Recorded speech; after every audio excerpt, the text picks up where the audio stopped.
दर्शन का मैं प्यासा, सतगुरु दर्शन का मैं प्यासा जी।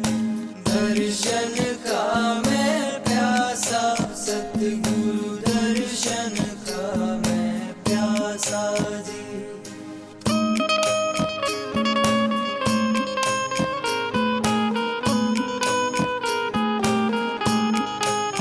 तुम हो पूर्ण अंतर्यामी, सबकी पूर्ण करते आशा जी। तुम हो पूर्ण अंतर्यामी, पूर्ण करते आशा जी। श्रद्धा भाव से जो डिंग आता, जाता नहीं उदासा जी। दर्शन का मैं प्यासा, सतगुरु दर्शन का मैं प्यासा जी।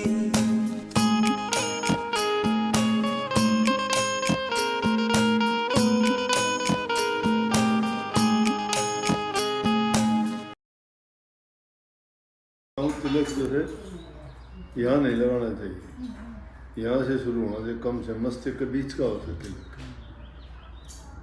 वैसे तो निशानियाँ, तिलक की निशानी जो थी, हमारी रूह की बैठक इस स्थान पर है, दोनों आँखों के मध्य में पीछे की ओर। इसको तीसरा तिल भी कहते हैं, इसको शिव नेत्र भी कहते हैं। और उसी निशानी की थी, तीन तरह से यहाँ की निशानी मानी जाती है। बाईं ओर को चंद्रमा है, दाईं ओर को सूर्य है, और जो मध्य का स्थान है इस पर तिलक लगाते हैं। तो चांद सूरज का निशाना भी मानते हैं। अपने तो लड़कियां लगा के कहती हैं सुहागन होगी, लेकिन वास्तविकता सुहागन होने का तो ये जिसने इसको खोज लिया। तो कईयों को तो तिलक में दिखाया हुआ गोल तिलक दिखा के उसमें धारा सी दिखाते हैं, जैसे सूर्य की किरणें निकलती हैं।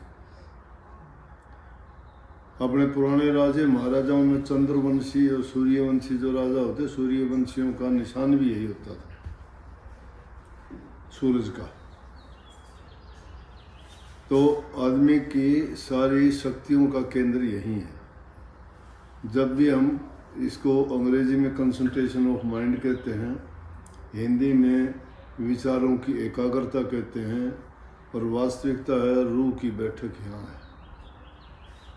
इसी के कारण जब भी चाहे अगर आदमी कोई भी सोच विचार गहरा गहन अध्ययन करता है, तो आदमी विचार करेगा तो आंखें बंद करके ध्यान यहीं पे करेगा और कुछ नहीं सोचता हो, इसी जगह पर ध्यान करता है। और हर इंसान से ये नहीं, अकेले में नहीं, हर इंसान से उसकी जो विद्युत की तरह से धाराएं निकलती हैं। इसीलिए तो हमें बुरे भले का इंसान का बहुत पता लग जाता है कि देखो एक आदमी को देख के आपको खुशी मिलती है, क्योंकि उसकी जो निकलती हैं उससे धाराएं वो खुशी वाली हैं, शांति वाली हैं। एक आदमी को देखने से आपको नफरत होती है, तो मतलब वो कोई पापी दुष्ट नीच प्रवृत्ति का आदमी होता है, उसके हृदय में उसके जैसा संग्रह होता है वैसी चीज़ें उसके बाहर प्रकट होंगी। अब जल ठंडा है, उसके पास जाओगे तो ठंडक मिलेगी। अग्नि में गर्मी है, उसके पास जाओगे तो गर्मी देगा। सूर्य गर्मी देता है, गर्मी है इसके पास। चंद्रमा शांति देता है, फूल खुशबू देता है, क्योंकि उनका ये गुण है। तो इंसानों में भी सब में एक गुण नहीं होता। किसी में क्रोध झलकता है, किसी में प्यार झलकता है, किसी में शांति मिलती है, किसी से आदमी को और दूसरी प्रेरणाएं मिलती हैं, गंभीरता किसी की देखोगे। सब लोग एक जैसे नहीं ना, तो उसके पास जब भी जाओगे वैसी तुम्हें उनके विचार मिलने से ही तुम्हारे विचार भी बदली हो जाएंगे। तो संतों ने क्यों कहा कि महापुरुषों का संग करो। उनका संग करने से, संतों का संग गंदी के समान गया है। जो गंदी कुछ इंसान को देती नहीं तो भी उसकी खुशबू तो ज़रूर मिल जाती है। इतर को गंदी कहते हैं। तो इस तरह से ध्यान भी यही है, समाधि भी यही है और एकाग्रता भी यही है। आदमी सब तरफ से ध्यान हटा के एक ही तरफ ध्यान कर ले। तो जब ध्यान की अवस्था में हम कहते हैं, अपने संत मत में 3 चीज़ मुख्य करके बताते हैं ना कि सुमरण, भजन और ध्यान। सुमरण कहते हैं नाम का याद करना, ध्यान कहते हैं कि अपनी दृष्टि को उसमें जोड़ना, और भजन कहते हैं शब्द को सुनना। तो कई लोग तो कहते हैं कि पहले सुमरण करो, फिर ध्यान करो, फिर शब्द सुनो। नहीं, ये तीनों क्रियाएं एक ही समय में हो सकती हैं और होती भी हैं। नाम का सुमरण करते हुए ही ध्यान करो, मन की वृत्तियों को एक जगह ठहराओ। सारी की सारी संत मत की फिलोसफी इसी बात पर टिकी है, ध्यान पर। और जितने भी मत हैं, चाहे वो ज्ञान मार्ग हो, चाहे ध्यान मार्ग हो, चाहे योग मार्ग हो, चाहे वो और कोई तरीका है, सब के सब यहीं आके टिकते हैं। ध्यान तो उनको करना ही पड़ता है। बिना ध्यान किए तो आदमी की मन की वृत्ति एक जगह टिकती नहीं। जब तक एक जगह नहीं टिकती तो तीर निशाने पे नहीं लगता। तो ज़रूरी है ध्यान का करना, और इन्हीं चीज़ों से शक्ति हासिल होती है। आँखों को बंद करके अगर तुम ध्यान करते हो तो आपको दृष्टि की सिद्धि हो जाती है। अगर मन से मौन रह के नाम का सुमरण करते हो तो आपको वाक सिद्धि हो जाती है। जो बोलोगे वो बात पूरी हो जाएगी। और अगर दोनों चीज़ों को, इनको ध्यान में रखते हुए उसके साथ साथ अंतर में जब साधना ऊंची चढ़ जाती है तो आदमी की संकल्प सिद्धि हो जाती है। जो भी संकल्प करोगे वो काम पूरा हो जाएगा। जैसे सोचोगे वो चीज़ हो जाएगी, पता नहीं लगेगा। तो संत मत में तीनों चीज़ संत कहते हैं कि सिद्धि दिखाने की, कहने की जरूरत नहीं। ये आम चीज़ है, ये तो हर आदमी कर सकता है, कोई मुश्किल नहीं। तंत्र विद्या वाले इसको जो है बार प्रगट करके इनसे काम लेना शुरू कर देते हैं। संत इनको छोड़ देते हैं, वो इनको कुछ मानते ही नहीं। एक मदारी का खेल मानते हैं कि मदारी का खेल है, कोई बात नहीं है। बल्कि ये तो एक सच्चे अभ्यासी को भक्ति के रास्ते में बाधा बन के खड़े हो जाते हैं और रोकते भी हैं। इनकी ओर ध्यान भी नहीं करना चाहिए। काफ़ी सत्संगी जो ध्यान की उनकी कमाई अच्छी होती है, उनके आगे ये आम बातें हो जाती हैं, लेकिन वो किस चीज़ में खर्च कर दें, बताना शुरू कर दें, दूसरे लोगों से मान बढ़ाई में आ जाते हैं कि मुझे ये हो गया, वो हो गया, ख़त्म हो जाता है। इसके लिए तो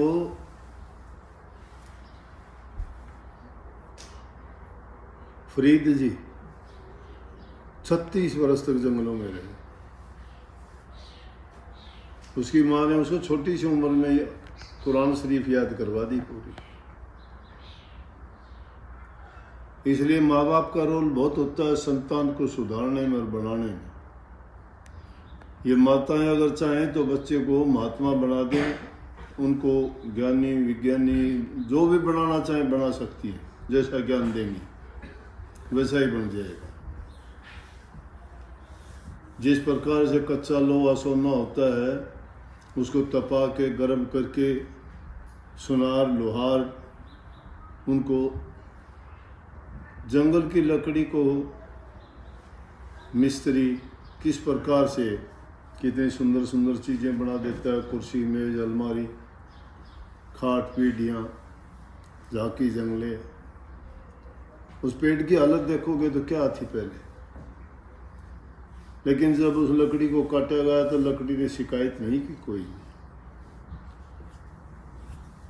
लोहा किस हालत में होता है, सोना किस हालत में होता है, लेकिन जब वो उनके हाथ लगे, अपना आपा उन्होंने सौंप दिया, सरेंडर कर दिया, उसको अग्नि में तपाया गया, उसकी पिटाई की गई और पिटाई करके उसके इतने सुंदर गहने बना दिए, बड़ी इज्जत पाते हैं। कोई राजे महाराजाओं के गढ़ में है, रानी महारानियों के गढ़ में है, कोई सोने वो तजूरियों में बंद हैं, कहीं उनको क्यों कीमत भागी उनकी। इसी प्रकार से जब हम मेहनत करते हैं और अपना आपा सौंप देते हैं और जो भी करना चाहें तो वो शक्ति हासिल कर सकते हैं। फरीद जी 12 साल तक उसकी माँ ने पहले भेजे कि जा बेटा तप कर, जंगलों में चला गया। 12 वर्ष के बाद वापस आया, पूछा कैसे गुजरी जंगलों में तेरी, कि बहुत अच्छा रहा, मैं एकांत में रहता था, कुरान शरीफ की आयत थी, भजन करता था, याद करता था। खाता क्या था? बोला पेड़ पौधों के फल फूल और पत्ते, इनसे गुजारा कर लेता था। बोली हाँ। बैठा के उसके बाल उलझे हुए थे, लंबे बाल हो गए, 12 वर्ष में बड़े बड़े उलझ गए, नहाना नहीं धोना नहीं। कंघी कोई जानता नहीं था, उसकी माँ ने उसको बैठा के कंघी बालों में फंसा के जब खींची, आंखों में पानी आया, दर्द हुआ कि आराम से करो। बोले क्यों, क्या हो गया? कि दर्द होता है। बोले बालों से क्या दर्द होगा? बोले बाल शरीर से तो लगे हुए हैं। बोले उन पेड़ पौधे के पत्ते तोड़े, फल तोड़े, उनको भी दर्द हुआ होगा। बेकार चले गए तेरे 12 वर्ष, कुछ नहीं हासिल हुआ। फिर 12 वर्ष के लिए भेज दिया, फिर जाओ। तो इस बार क्या किया, काठ की रोटी बना ली, वो गले में डाल ली, एक रस्सी में बांध के। भूख लगती उसी से बस उसको बुड़के भर के और शांत कर लेता अपने भूख। अब अचरज मानोगे, क्योंकि उस ज़माने की तुलना हम अब से करते हैं कि अब तो हम दिन निकलते ही खाना शुरू कर देते हैं। वो लोग इतने इतने दिन तक क्यों नहीं खाते थे? कि सबसे पहले इंसान के सतयुग में प्राण हड्डी में होते थे। आदमी की चमड़ी सूख जाती थी, खून सूख जाता था, शरीर पर हड्डियां रहती थी, तो भी वो जीवित हो जाती थी। ऋषियों ने 80-80 हज़ार वर्ष तक तप किया, खाने पीने की परवाह नहीं थी, दीमक चढ़ जाती थी उनके शरीरों पर, फिर भी जिंदा रहते थे। त्रेता युग आया तो इंसान के प्राण जो है हड्डी की बजाय मांस में आ गए। और जब त्रेता युग आया तो आदमी के प्राण खून में हो गए, द्वापर में। और अब कलयुग में तो इंसान के प्राण किस में आ गए? अन्न में आ गए। अगर अन्न खाता है तो जीवित रहता, अन्न नहीं खाए तो मर जाता। तो बात तो तब की थी, लेकिन तब करते वक्त उसको भूख लगती थी तो इतना ही काम करता था, सूख गया, पिंजर हो गया। 12 वर्ष के बाद माँ ने कहा कि क्या किया? बल्कि उन्होंने कही कि रोटी मेरी काठ की, लावण मेरी भूख, जिन खादी है चौपड़ी बहुत सहन के दुख। कि मेरी रोटी तो काठ की है और उसकी लावण का है सब्जी चटनी, जो जिसके साथ लगा के खाते हैं, वो मेरी भूख है। लेकिन जो लोग चुपड़ के खाते हैं उनको बड़े दुख है। और जब देखा किसी को रोटी खाते हुए फरीद के मन में आई तो उसने कहा कि देख फरीदा चौपड़ी मत ललचावे जी, रूखी सूखी खाए के ठंडा पानी की। वो फरीद था। 12 वर्ष तक तप किया, दीमक चढ़ गई, चिड़ियों ने घोंसले बना लिए।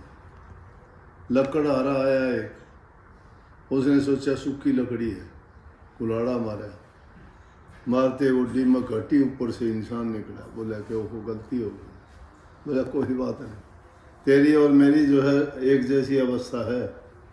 तू भी कुछ ढूंढने के लिए आया, मैं भी ढूंढने के लिए आया। तू लकड़ी ढूंढने के लिए, मैं परमात्मा को पाने के लिए आया।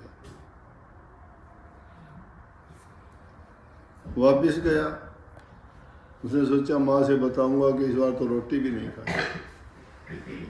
बोला कैसे गुजरी बेटा? बोला कुछ नहीं खाया, काठ की रोटी थी। बोला लेकिन हासिल क्या हुआ तेरे को? खाली रह गया। दोबारा गया, जा फिर 12 वर्ष ले लेती। 12-24 वर्ष पहले खत्म कर चुका। उस 12 बरस में गया तो बैठ के उन्होंने बड़ा तप किया, बड़ी साधना की, सिद्धियाँ आ गई सब।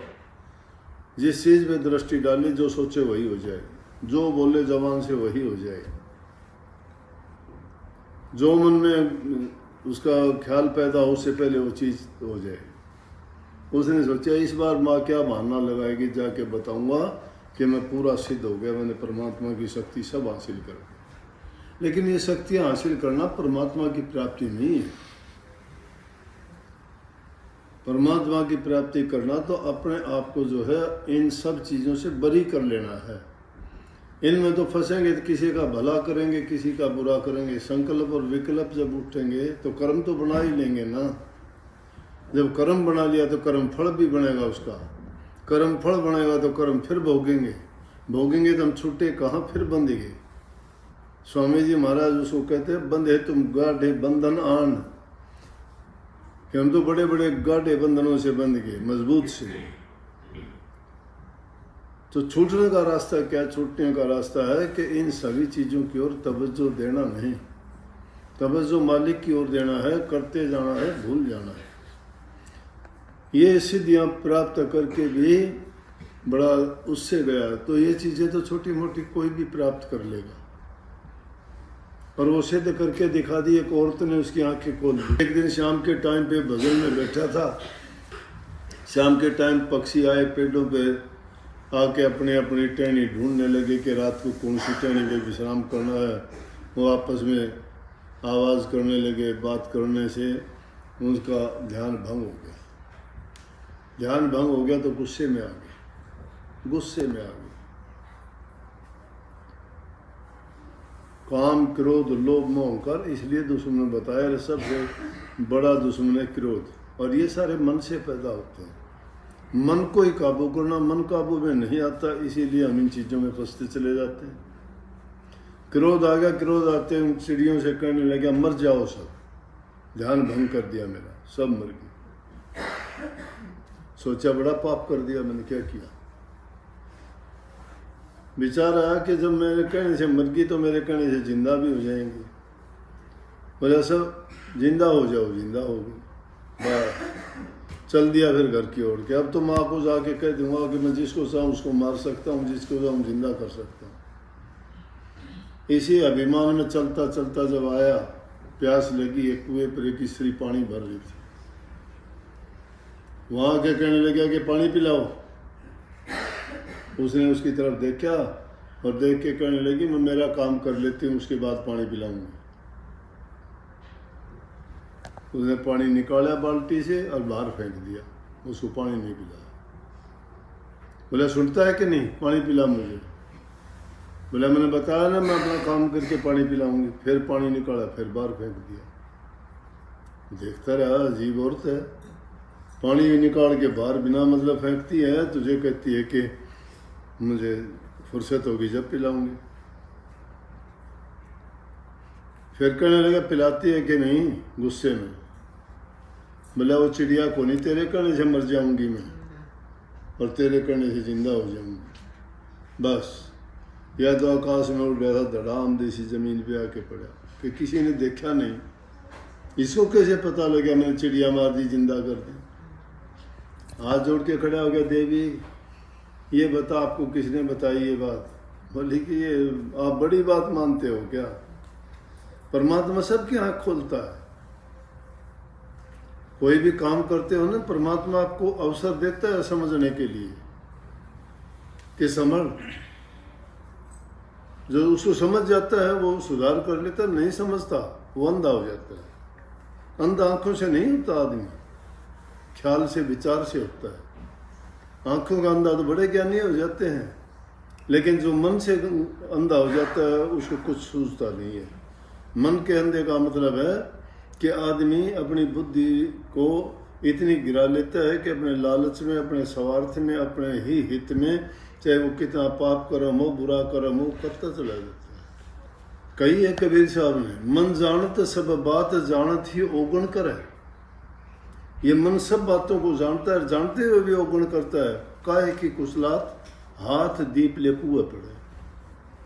वो कुशल कहाँ है? हाथ में तो दीपक ले रखे है, फिर कुएं में पड़ता है। जिसको ज्ञान है, समझ है, विचार ख्याल है, और फिर भी वो पाप कर्म में डूबता चला जाता है, तो सियाना कहाँ है, चतुर कहाँ है? वो तो उस आदमी की तरह से है कि जिसके हाथ में तो दीपक है और फिर भी कुएं में पड़ता है, रोशनी है समझ होते हुए।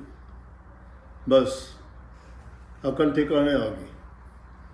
बोला देवी कैसे पता लग गया? बता दे। बोली ये तो महात्मा जी छोटी मोटी बात है, आप क्यों अभिमान करते हो इनका? बोला ये शक्ति आप में कैसे आई? मैंने तो 36 वर्ष लगा दिए। बोला मेरे पति की सेवा में, पतिव्रता स्त्री, इसलिए पितृभक्त जो होते हैं, पिता की भक्ति यही है। अपना मन पिता में लगा दे, पर पिता शक्ति है, परमात्मा है। अरे तुम ध्यान पत्थर की मूर्ति में लगाते हो जिसमें जी नहीं, ज्ञान नहीं, विचार नहीं, ख्याल नहीं, कोई उपदेश नहीं, कोई संदेश नहीं।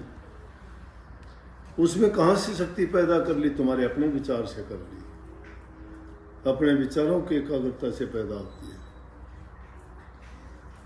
कहानी तो बहुत लंबी चौड़ी, आगे तक ज़्यादा नहीं बताऊंगा, लेकिन अब तो सिर्फ ध्यान की बात थी ना, कि ध्यान अगर करोगे तो आप भी सब कुछ पा सकते हो, कोई कठिन काम नहीं है। इसलिए संतों ने कहा कि और भी सुलभ रास्ता कर दिया कि घर में रहते हुए अपने जिम्मेवारियों को निभाते हुए, या नहीं कि जिम्मेवारी छोड़ के बैठ जाए, अपना ध्यान करो, अभ्यास करो, प्रभु को याद करो। मैं इस बात पर जोर देता हूँ, सुबह उठते हुए शुक्राना किया करो उस मालिक का बार बार। जब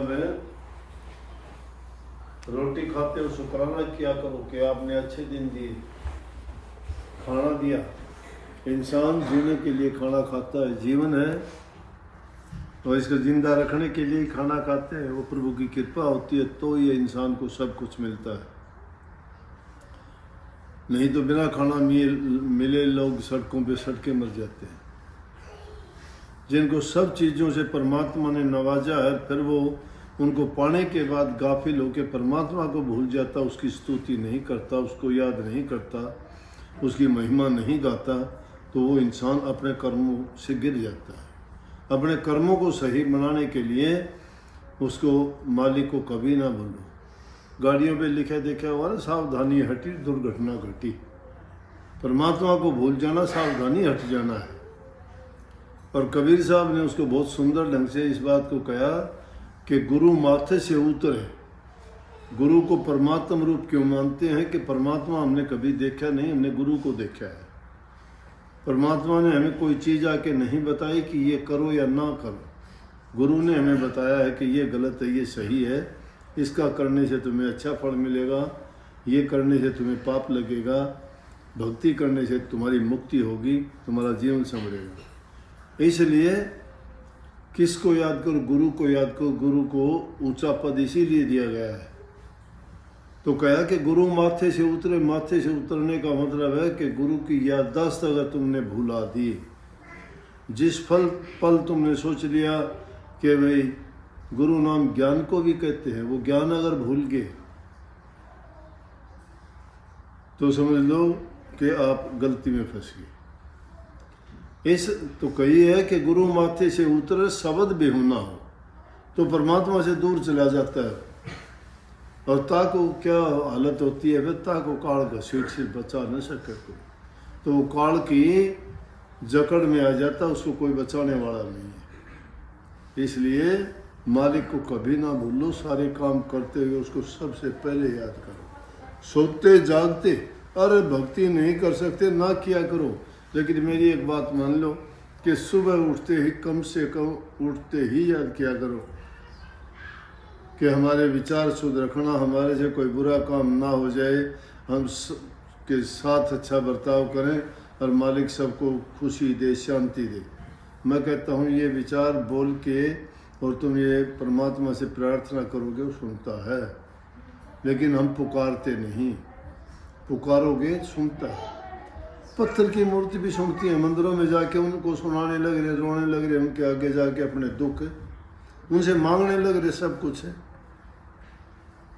वो क्यों नहीं सुनेगा? तो सच्चे मन से मांगा करो और सुबह के टाइम पर जब किसी शुभ इंसान का, शुभ चीज़ का, परमात्मा का नाम लेके किसी काम की शुरुआत करोगे, तुम्हारा दिन भी अच्छा गुजरेगा और पूरा जीवन ही अच्छा होगा। सबको बहुत बहुत राधा स्वामी। खुश